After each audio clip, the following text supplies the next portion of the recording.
Salut tout le monde, je m'appelle Misha, j'ai eu la chance de naître et de vivre au bord de la mer. Je n'ai jamais voulu déménager et jusque-là, je vis pas loin de l'eau de mer tiède.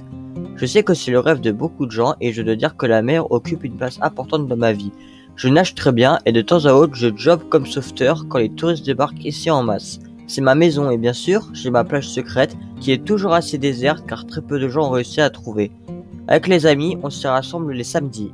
À vrai dire, cette plage est comme un endroit d'un autre monde. Ce samedi dont je veux vous parler, mes amis ne pouvaient prendre un jour de congé, alors je suis allé nager seul. Mais je n'étais pas vraiment seul, car il y avait aussi une sorte de couple amoureux, un retraité avec son drôle de chien et une étudiante assez sympa. Après quelques heures, la plage était vide et moi-même j'étais sur le point de partir car le temps était assez étrange. Probablement qu'une petite tempête arrivait. J'ai quand même décidé au final de nager un peu, je suis allé vers l'eau et j'ai regardé au loin dans ma direction de cet îlot. Il faut dire que je n'avais pas prévu de nager dans son sens, mais j'ai remarqué que quelque part au milieu, entre la rive et cet îlot, quelqu'un se noyait. Et au fait les gars, souvenez-vous que les personnes qui se noient peuvent très rarement appeler à l'aide. Le plus souvent, les gens se noient presque silencieusement. Très rapidement, je me suis jeté à l'eau en y mettant ma vitesse maximale. Mais même cela ne suffisait pas car la distance entre nous était assez grande. Et cette personne disparaissait peu à peu de la surface de l'eau.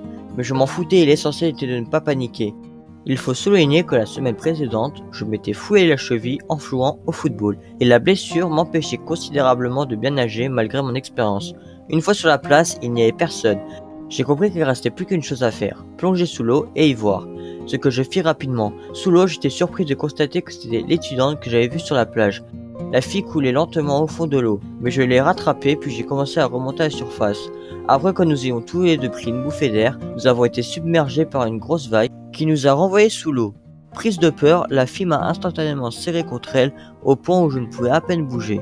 J'ai essayé de rester calme, mais je réalisais tout de même que la situation devenait plutôt critique. Une fois de plus que nous avons réussi à remonter à la surface, une autre vague nous tomba dessus. J'ai alors remarqué que l'île était beaucoup plus proche de nous que la côte elle-même, d'où la décision de commencer à nager directement sous l'eau, ne remontant qu'occasionnellement à la surface pour des bouffées d'oxygène. La fille s'accrochait fermement à moi mais n'interférait pas tellement avec mes mouvements. On était assez proche de l'île quand j'ai senti qu'elle s'affaiblissait. Oh non, je la perds, et je pensais. Elle était déjà inconsciente et commençait à aller au fond. J'ai pu la rattraper et c'est seulement après ma deuxième tentative de rejoindre l'île qu'on a atteint le sol. Ma cheville était très enflée mais j'essayais de ne pas y penser. Après lui avoir fait une respiration artificielle, je l'ai tourné sur le côté et de l'eau a jailli de ses poumons. Je l'ai sauvé. J'avoue que c'était la situation la plus difficile que j'ai vécue de toute ma vie. Vu que le temps empirait, nous nous sommes réfugiés dans une cabane construite par chaque personne qui parvenait à atteindre l'île à la nage. La longue nuit est venue, mais pour moi c'était le bonheur car devant moi se trouvait une belle fille que j'ai littéralement tirée de l'au-delà. Nous avons parlé toute la nuit, il s'est avéré qu'elle était elle-même une bonne nageuse qui a d'ailleurs réussi à nager 2 fois sur cette île.